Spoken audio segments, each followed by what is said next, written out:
جس جانور نے میرے عزیزو قرآن مقدس کی توہین کی ہے، قرآن مقدس کے اوپر جوتا پہن کر کے جس نے پیر رکھا ہے، جس نے قرآن کے صفحات کو جلایا ہے، جس ذلیل انسان نے قرآن مقدس کی بے ادبی کی ہے میرے عزیزو، اگر اس کی جگہ پر کوئی مسلمان ہوتا نا، اس کی جگہ پر کوئی مسلمان ہوتا، داڑھی ٹوپی والا ہوتا، اس نے اگر کسی اور مذہب کی کتاب کے تعلق سے کچھ کر دیا ہوتا یا کہہ دیا ہوتا تو اب تک تو ملک کے اندر بوال ہو گیا ہوتا۔ یہ گودی میڈیا یہ الگ ڈیبیٹ کر رہا ہوتا، یہ راجنیتا جتنے بھی ہیں یہ روٹی اپنی الگ سیک رہے ہوتے، یہ سارے لوگ الگ الگ طریقے سے کہتے کہ دیکھو مسلمانوں کا کام تو یہ ہے، یہ دہشت گرد ہے، یہ دوسرے مذہب کو کچھ نہیں مانتے، یہ دوسرے مذہب کی کتابوں کی توہین کرتے ہیں، دوسرے مذہب کی کتابوں کے ساتھ میں یہ کیسا رویہ اختیار کرتے ہیں، دوسرے مذہب کی جو ان کے نزدیک معزز ہستیاں ہیں ان کے بارے میں کیسا کیسا بولتے ہیں۔ اب تک تو بوال ہو گیا ہوتا، لیکن میرے عزیزو یہ ملک عزیز، یہ ہمارا بھی ملک ہے، یہ ملک ہندوستان کے جہاں کی اب میرے عزیزو فضا بدل چکی ہے، ہر طرف نفرت ہی نفرت کا ماحول ہے، اور نفرت کسی اور کے خلاف نہیں، صرف مسلمانوں کے خلاف ہے۔ آپ دیکھیں کہ لائیو آ کر کے اس شخص نے قرآن کی توہین کی، لائیو آ کر کے اس شخص نے جوتا پہن کر کے قرآن مقدس پر اس نے پیر رکھا ہے، یہ صاف صاف دکھائی دے رہا ہے، کلیئر دکھ رہا ہے۔ لائیو آ کر کے اس شخص نے قرآن کے صفحات کو پھاڑا ہے اور اس نے اس کو جلایا ہے، لیکن اب تک اس کے خلاف کوئی کارروائی نہیں ہے، اب تک اس کے خلاف کوئی ایکشن نہیں لیا جا رہا ہے، اب تک نہ میڈیا والوں نے کچھ دکھایا ہے، اب تک نہ کسی راجنیتک انسان نے کہ جو بھیک مانگنے آتے ہیں ووٹ کی، اب تک نہ کسی راجنیتک انسان نے کچھ کہا ہے، نہ کسی پولیٹیشن نے اس کے بارے میں کچھ کہا ہے۔ تو یہ دوگلی پالیسی کیوں ہے؟ ایک طرف اگر مفتی سلمان ازہری کہ جنہوں نے صرف ایک شعر پڑھا، نہ کسی کمیونٹی کا نام لیا، نہ کسی شخصیت کا انہوں نے نام لیا، نہ کسی کو خاص کر کے کسی کو ٹارگیٹ کر کے انہوں نے کہا، صرف شعر ہے جو بس پڑھا جاتا ہے، بہت سارے لوگ پڑھتے ہیں، ایک شعر کی بنیاد پر انہیں کیا سزا دی گئی کہ اب تک وہ جیل میں پڑے ہوئے ہیں۔ تو ہم آہ بھی کرتے ہیں تو ہو جاتے ہیں بدنام، وہ قتل بھی کر دیں تو چرچا نہیں ہوتا۔ یہ ایکس مسلم کے نام سے گھومنے والے انسان، گورنمنٹ نے ان پر لگام نہیں لگائی، ملک کا ماحول خراب کرنے والے لوگ ہیں، ان کو روکا جائے، ان سے کہا جائے کہ یہ اپنی حرکتوں سے باز آ جائیں۔ مسلمان صبر کر رہا ہے، لیکن یہ یاد رکھنا کہ صبر کا مطلب یہ نہیں ہے کہ مسلمان بزدل ہے، صبر کا مطلب یہ نہیں ہے کہ مسلمان کچھ نہیں کر سکتا۔ مسلمان امن چاہتا ہے، مسلمان شانتی چاہتا ہے، مسلمان ملک کے اندر سکون چاہتا ہے، امن اور شانتی کا پیغام دینا چاہتا ہے، کیونکہ اسلام ریلیجن آف پیس ہے۔ اسلام یہ تشدد دہشت گردی نہیں سکھاتا ہے۔ مجھے لا کر کے دکھاؤ کوئی کتاب قرآن مقدس کو، مجھے لا کر کے دکھاؤ کوئی آیت قرآن مقدس کی، کوئی حدیث ایسی لا کر کے دکھاؤ کہ جہاں پر اسلام تشدد سکھا رہا ہو اپنے ماننے والوں کو، جہاں پر ظلم و ذاتی کا درس دے رہا ہو اپنے ماننے والوں کو۔ تو پھر مسلمانوں کی طرف سے اتنی نفرت کیوں ہے؟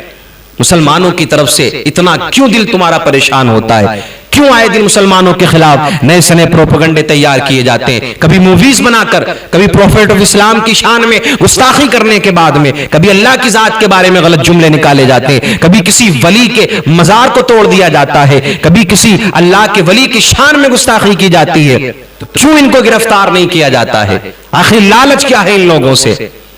سارے ثبوت موجود ہیں، سامنے آ کر کے وہ کہہ رہا ہے۔ اور یاد رکھنا تمہاری ان حرکتوں سے ایسا نہیں ہے کہ اسلام مٹ جائے گا یا مسلمان مٹ جائے گا، یا قرآن کے ایک صفحات کو جلانے کے بعد میں یا ایک قرآن کو پھاڑنے کے بعد میں ایک جو صحیفہ ہے اس کو تم نے پھاڑ دیا، وہ سیدھا کر دیا تو تم قرآن کو مٹا دو گے یا اسلام کو مٹا دو گے۔ تم اور تم جیسے کتنے بھی کتے ہیں، لاکھوں کوششیں کر لیں، سارے کتے مل جائیں ایک ساتھ میں کہ جو اسلام کے دشمن ہیں، مسلمانوں کے دشمن ہیں، جو اسلام کو مٹانے کی اور قرآن کو مٹانے کی بات کرتے ہیں، سارے کتے بھی مل کر کے کوشش کریں گے تو نہ قرآن کو مٹا پائیں گے، نہ اسلام کو مٹا پائیں گے، نہ مسلمانوں کا کچھ کر سکتے ہیں۔ اسلام مٹنے والا مذہب ہوتا تو کربلا میں مٹ گیا ہوتا، مسلمان مٹنے والی قوم ہوتی تو نہ جانے کب کی مٹ گئی ہوتی۔ تم جتنا دبانے کی کوشش کر رہے ہو، جتنے پروپیگنڈے اسلام کے خلاف کیے جا رہے ہیں، جتنا ستایا جا رہا ہے مسلمانوں کو، اسلام اتنی ہی تیزی کے ساتھ میں پوری دنیا کے اندر پھیل رہا ہے۔ آج بھی سرچ کریں گوگل پر جا کر کے کہ سب سے تیزی سے پھیلنے والا مذہب کون سا ہے، تو آپ کو ملے گا Islam is the fastest growing religion in the world. ساری دنیا کے اندر جو سب سے تیزی سے مذہب پھیل رہا ہے نا، جو سب سے تیزی سے اگر کوئی ریلیجن پھیل رہا ہے، گرو کر رہا ہے، تو کوئی اور مذہب نہیں ہے، وہ مذہب اسلام ہے۔ یہ کتے کوششیں کرتے رہ جائیں گے، خبیث لوگ،